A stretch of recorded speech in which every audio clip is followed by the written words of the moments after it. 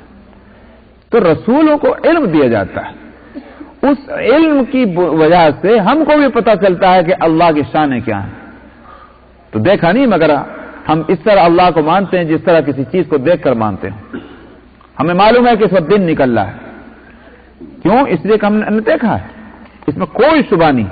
ٹھیک اسی طرح سے اللہ کا ماننا بھی اسی طرح آنکھوں سے نہیں دیکھا، مگر اللہ کے اوپر یقین اتنا ہی ہے کہ جیسے آنکھ سے دیکھے سے ہوتا ہے، یہی ایمان ہے۔ تو اس واسطے رسولوں کا ماننا اور اللہ کا ماننا، ان دونوں میں کوئی فرق نہیں کیا جا سکتا۔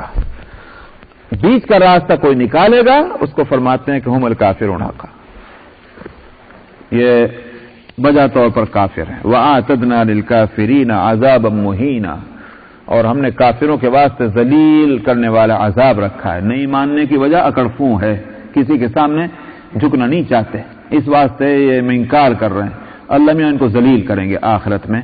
تو معلوم ہوا کہ سارے رسولوں کا منکر جس طرح کافر ہوتا ہے، کسی ایک رسول کا، چاہے وہ آگے والا رسول ہو یا پیچھے والا ہو، کسی بھی ایک رسول کا انکار جو ہے وہ بھی اس کو کافر بناتا ہے۔ اچھا صاحب، اس سے خود بخود یہ بات سمجھ میں آئے گی کہ جو اللہ کے رسول ہیں ان کو رسول ماننا ایمان ہے، جو اللہ کے رسول نہیں ان کو رسول ماننا ایمان نہیں ہے۔ یہ کیونکہ گھڑنے والی چیز نہیں ہے کہ صاحب ہم 10 آدمی اکٹھے ہو کر فیصلہ کر لیں، صاحب ایک آدمی کو ہم رسول بنا لیتے ہیں، چلو بھائی، یہ ایسی چیز نہیں ہے۔ جس کو اللہ رسول بنائیں گے وہ رسول ہے۔ کوئی آدمی خود سے کھڑا ہو جائے کہ میں رسول ہوں، یا کچھ آدمی مل کر اس کو رسول کہنے لگ جائیں، یہ رسول نہیں بنتا۔ تو رسولوں کے اندر کسی ایک رسول کا انکار بھی کفر ہے، اور غیر رسول کو رسول کہنا یہ بھی کفر ہے، اس لیے کہ وہ رسول تو اسی کو کہتے ہیں جس کو اللہ نے رسول کہا ہے۔ ہم کہتے ہیں رسول، وہ رسول نہیں ہوتا۔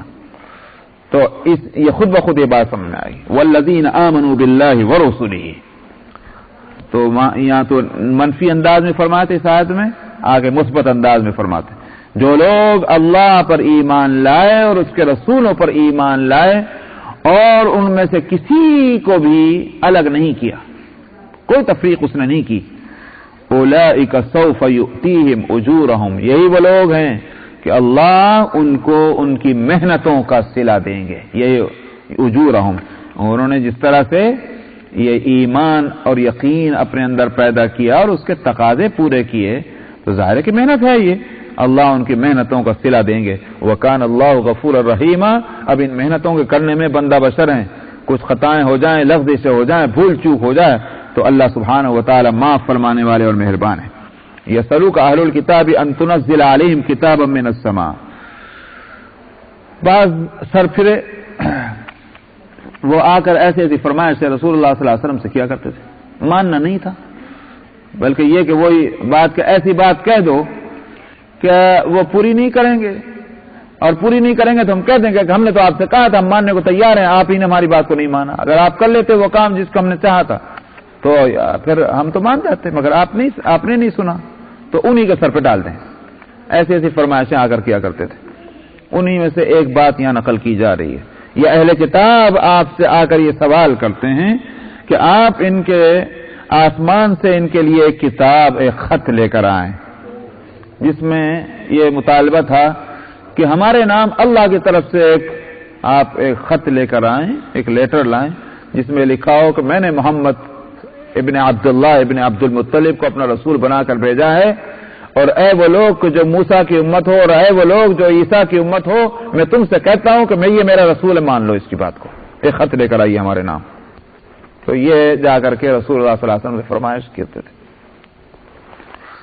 یہاں فرماتے ہیں کہ فقد سألوا موسیٰ اکبر من ذلک، اب اس طرح کی فرمائشوں سے نبی کریم صلی اللہ علیہ وسلم کو تکلیف ہوتی تھی، کیسی نامعقول باتیں کر رہے ہیں، یہ ماننا نہیں چاہ رہے، تو مان لیتے تو یہ اچھی بات ہوگی، بات کرنی ہے معقول بات کرو، یہ بچوں کی سی بات ہے، کیا کر رہے ہیں، آپ کو تکلیف ہوتی تھی۔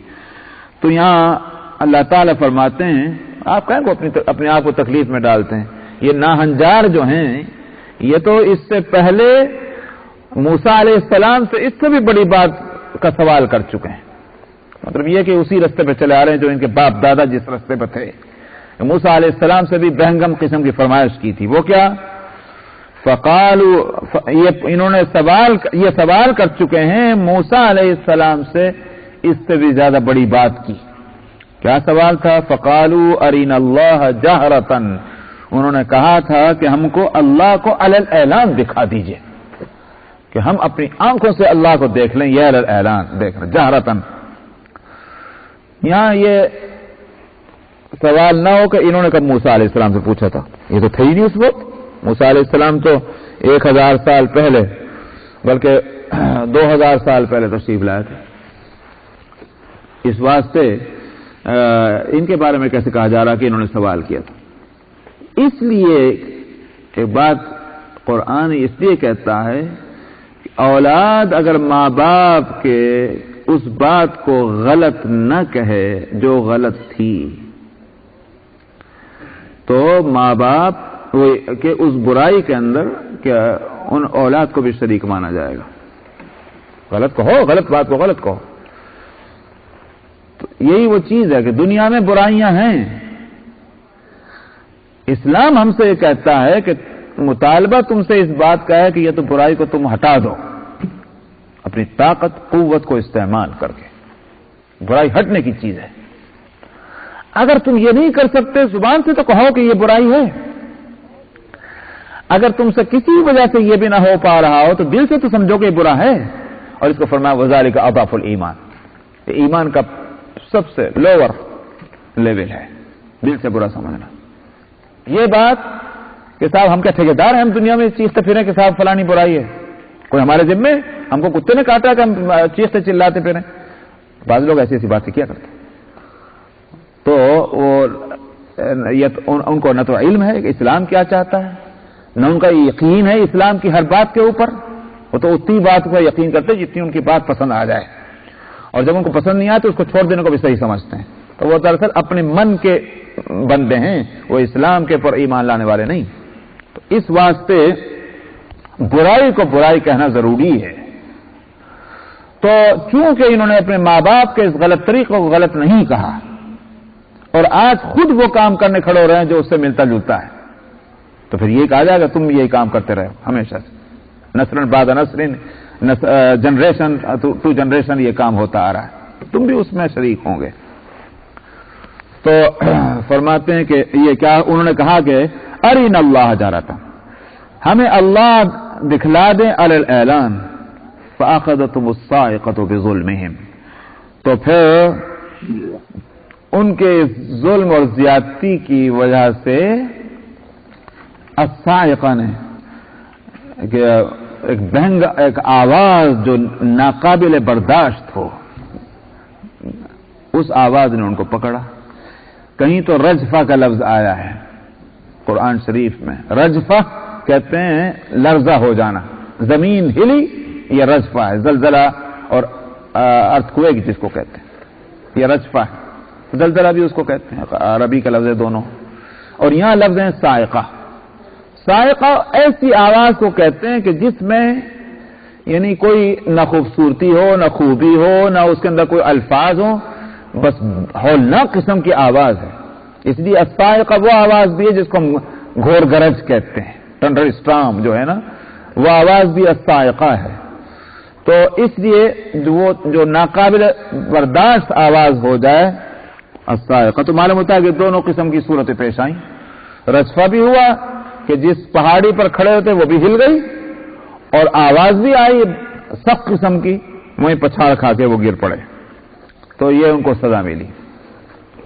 تو صاحب یہاں جو یہ کہا گیا کہ انہوں نے اس سے بھی بڑی بات کا سوال کیا تھا موسیٰ علیہ السلام سے جو آپ سے کر رہے ہیں۔ آپ سے سوال کیا تھا؟ اللہ نے کے پاس سے وہاں سے خط لے کر آئی، کتاب لائی ہے، فرماتے ہیں کہ اس سے بڑی بات کا سوال کر چکے ہیں۔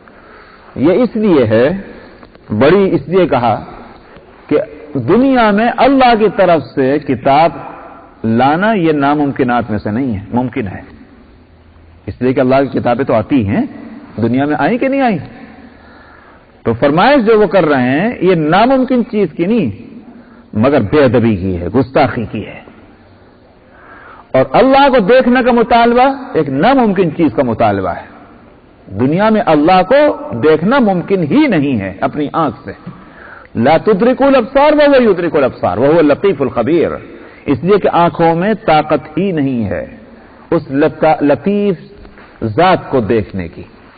ہم اس کی مخلوقات میں جو لطیف چیزیں ہم ان کو نہیں اپنی آنکھ سے دیکھ سکتے, تو اس خالق جو ان سے کہیں زیادہ لطیف ہے اس کو کیسے دیکھیں گے؟ ہوا نظر آتی کہیں؟ ہوا نظر نہیں آتی, حالانکہ وہ مخلوق ہے, مگر لطافت کی وجہ سے وہ ہم کو نظر نہیں آتی. اس لیے ایک آنکھ میں کے اندر صلاحیت جو رکھی ہے وہ کثیف چیزوں کو دیکھنے کی ہے. سمجھ میں آیا؟ جس میں سالڈ جتنا ہوتا جائے گا, جتنی سالڈٹی بڑھتی جائے گی اتنا دیکھنا ہمارے لیے ممکن ہوگا, جتنی لطافت بڑھتی جائے گی دیکھنا اتنا کم ہوتا چلا جائے گا. ہوا چونکہ ساری چیزوں میں سب سے زیادہ لطیف ہے مخلوق میں, اس لیے ہم کو نظر نہیں آتی. اور تو اور جنات جو